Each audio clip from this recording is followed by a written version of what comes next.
Today I'm going to tell you why I feel the John Deere X585 is quite possibly the best garden tractor. In New England, you have to be ready for all types of weather. Sometimes we have very hot and humid summers, and other times we have really cold and snowy winters.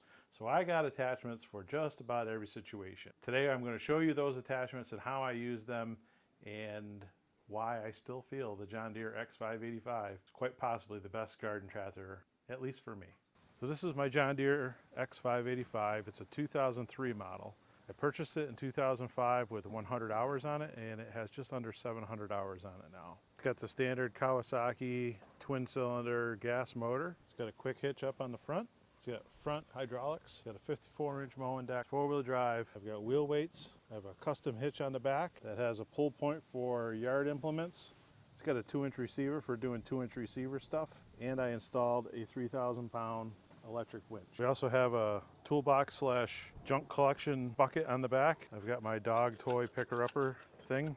I got my steering wheel spinner and my magnetic phone mount. We have a 50-inch yard sweeper. We've got a 48-inch aerator. We've got a little AgriFab pull cart. We have a John Deere 45 loader. The snowblower is a John Deere 47 quick hitch snowblower, and it goes onto the tractor with a quick hitch. We have the spreader that we found on the side of the road, and we even have some clamp-on forks. Every one of those attachments I use because I'm the one-man landscaping crew, and we have to take care of all of this. I don't take the aerating too seriously.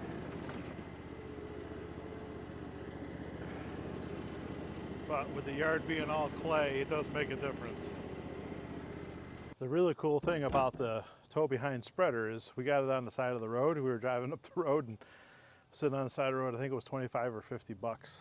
All we use it for is to overseed once a year after we aerate. All right, up until this point, just about every tractor on the market could do what I just did.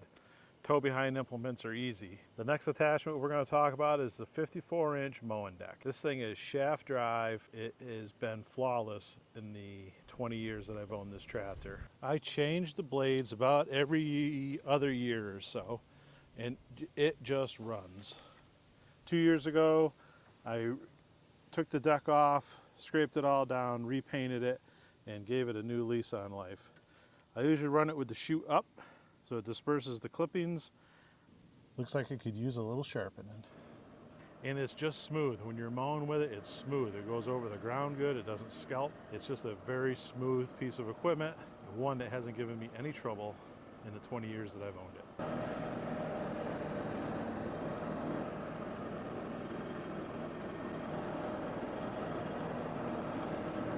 All right, so at this point in the video, you're probably like, Paul, this thing really isn't anything special. And you would be right in saying that. However, we're not finished yet. What I need for you to do right now is hit the like button. You've made it this far in the video. Give me a like. It really does help out the video. The next attachment we're going to talk about is this 47 snowblower. And it goes on the tractor with this quick hitch. And it has a drive shaft that goes from the rear PTO up through the front axle, and that just clips on, and then this is super easy to install. So the 47 snowblower I bought in 2014, so I've had it 11 seasons. I haven't had really any issues with it. I have had a few though.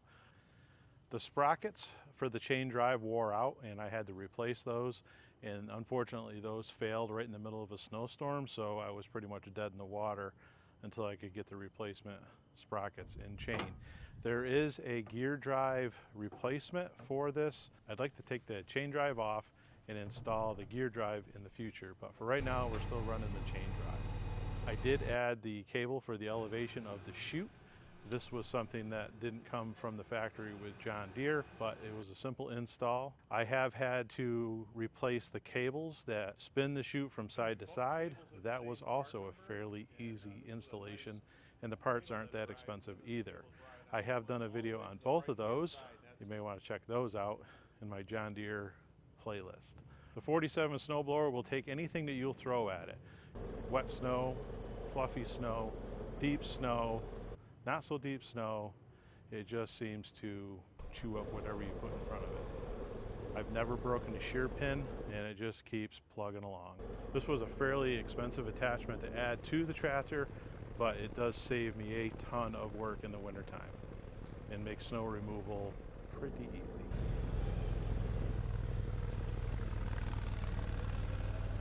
Let's talk about this John Deere 45 loader. It's single-handedly the best attachment that I have. It'll lift 640 pounds, 36 inches in the air. It'll raise 375 pounds, I think, at maximum height, which is about as tall as me.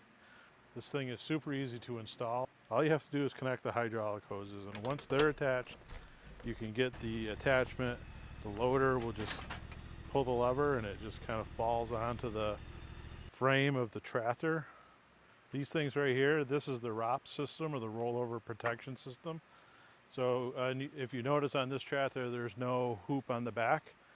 And I kind of like that, because when I take the loader off, it now becomes a really good lawnmower.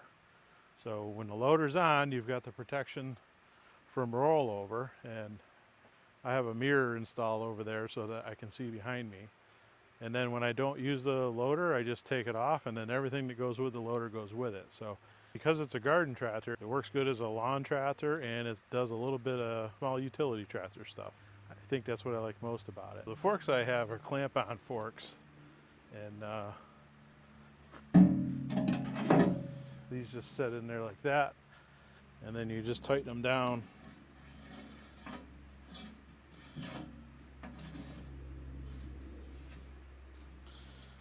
And then that gives you the ability to use forks. We're so far out from the front axle at this point that the lifting capacity is greatly reduced. Forks do work really good for brush, and you can set these on here, put some plywood on it, make a workbench out of it. I think the best thing that I've used them for is to, like, my mowing deck up and move it around. I can move brush, shrubs. Once I pull them out of the ground, I just hook on them with the forks, and away they go. At the beginning of the video, I told you this was the best garden tractor ever. Well, at least for me. And the reason why is because I've owned this for 20 years, and it has done everything I have ever asked it to do, and then some. I've done so many projects with this thing. It's only ever had 2 breakdowns. It moves snow, it moves dirt, it mows grass, it does everything that I've ever asked. It makes my life easy. And if it wasn't for this thing, a lot of projects around the house wouldn't get done. The other thing that makes this tractor better than newer ones is the new X700 series, which replaced the 500. You can't get the loader for it anymore. If you have one of these tractors, or if you have an early model X700 with the loader on it, you should keep it, because in order to get a tractor around this size now, you've got to go to a 1025R or 1023E or whatever they are, and those are good tractors. That's a tractor that likes to do lawn and garden stuff, and this is a lawn and garden tractor that can do tractor stuff. And this is the tractor I prefer, at least for now. So now that you've heard all of the things that I like about this tractor, I've got 2 things that I don't like. One, there's no low range. There are times when I wish I had a low range on this tractor. If you're pushing snow, maybe you're using the front bucket, pulling a trailer, there's just times where I wish I had a low range. I can't imagine this tractor with a rototiller wouldn't want a low range. And it is a garden tractor, so in my opinion, that's a miss. It should have a low range. The other issue is the fuel gauge.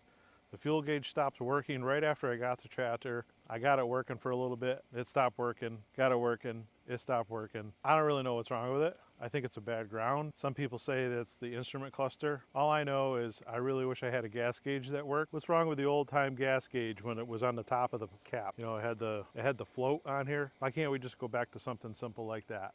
We have to have this fancy electric gas gauge that doesn't work, when a simple one with a float would work just fine. So those are the 2 things that I don't like about this tractor. The one thing I really do like is the differential lock. Right here. You get into a tight spot and you click that, you push that foot pedal down, and that rear differential locks up. That makes all the difference in the world from being a good tractor to a great tractor. So if you made it to the end of the video, I appreciate you. You are better than most. I hope you enjoyed the video. Check out a few links or a few videos or whatever I have included on this end screen. And I hope I'll see you in the next video. Thanks for watching.